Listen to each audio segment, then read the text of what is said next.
Coffee লাভারদের জন্য আজকের recipe বা কফি খেতে খুবই পছন্দ করেন তাদের জন্য আজকে নিয়ে আসলাম খুবই মজাদার একটা কফির রেসিপি। আর এই শীতের সময় যদি কফি এভাবে বানান একদম তৃপ্তি সহকারে এই কফিটা খেতে পারবেন আর খেতে লাগবে অসাধারণ টেস্ট। এই কফির টেস্ট একদম মুখেই লেগে থাকবে। আসসালামু আলাইকুম প্রিয় দর্শক, আশা করছি যে যেখান থেকে দেখছেন সবাই ভালো আছেন। এখানে আমি 2 কাপ কফি বানাবো। একটা পাতিল নিয়েছি, পাতিলে ঠান্ডা পানি নিয়েছি 2 কাপ, তার মধ্যে দিয়ে দিচ্ছি গুঁড়ো দুধ। 2 কাপ কফির জন্য এখানে আমি নিয়েছি 6 টেবিল চামচ গুঁড়ো দুধ। এই দুধটা একদম ফুল ক্রিম গুঁড়ো দুধ।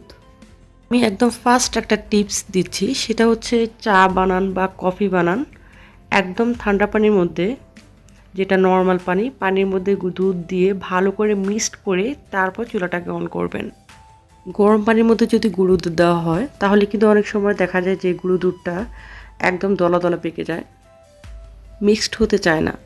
তাই আমি দুধ আর চিনি দিয়ে পরিমাণ মতো চিনি, আপনি চিনি কতটা খাবেন ওই অনুযায়ী চিনি দিবেন।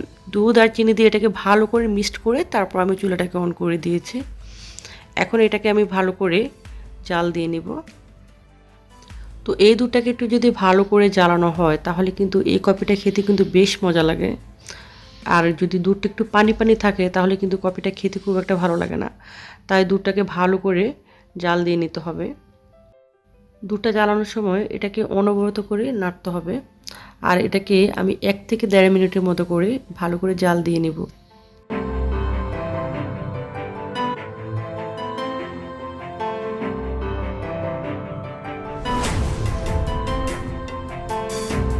দুধটা জাল দেওয়া শেষ। এখন আমি একটা বাটি নিয়েছি, বাটির মধ্যে কিছুটা পরিমাণ দুধ নিয়ে নিব।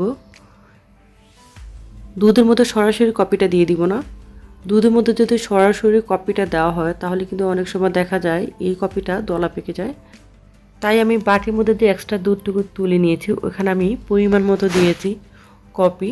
তো এখানে আমি 2 কাপের জন্য 4 চামচ দিয়েছি। তো আপনারা আসলে কফিটা কতটুকু খাবেন ওই অনুযায়ী দিবেন। তবে আমার কাছে যেটা মনে হয় কফিটা অনেক বেশিও না আবার একেবারে কমও না, এরকম হলে ভালো লাগে। এখন এটাকে ভালো করে মিক্সড করে তারপর আমি দিয়ে দিব।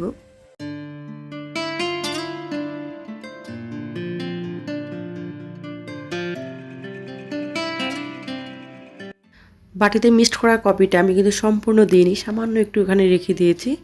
তো এইটুকু আমি লাস্টে কাজে লাগাবো, আপনারা দেখুন সম্পূর্ণ, তাহলে বুঝতে পারবেন।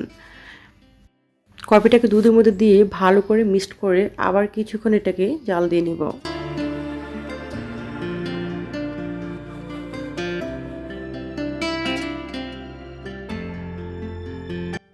এই যে বাটিতে এই সামান্য একটু কফি আমি রেখে দিয়েছি, এটাকে লাস্টে আমি দিব।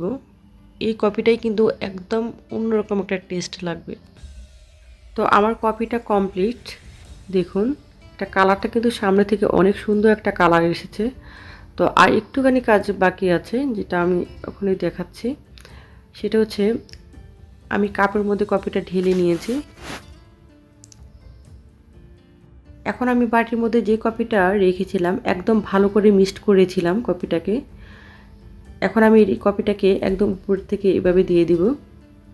তো আমি আসলে কফিটা যেভাবে বানাই, যদি আমি আরও অনেক রকম করে বানাই, তো আমি যেভাবে বানাই ওইভাবে করে শেয়ার করলাম। আশা করছি আপনাদের কাছে ভালো লাগবে যারা আসলে কফি খেতে পছন্দ করেন।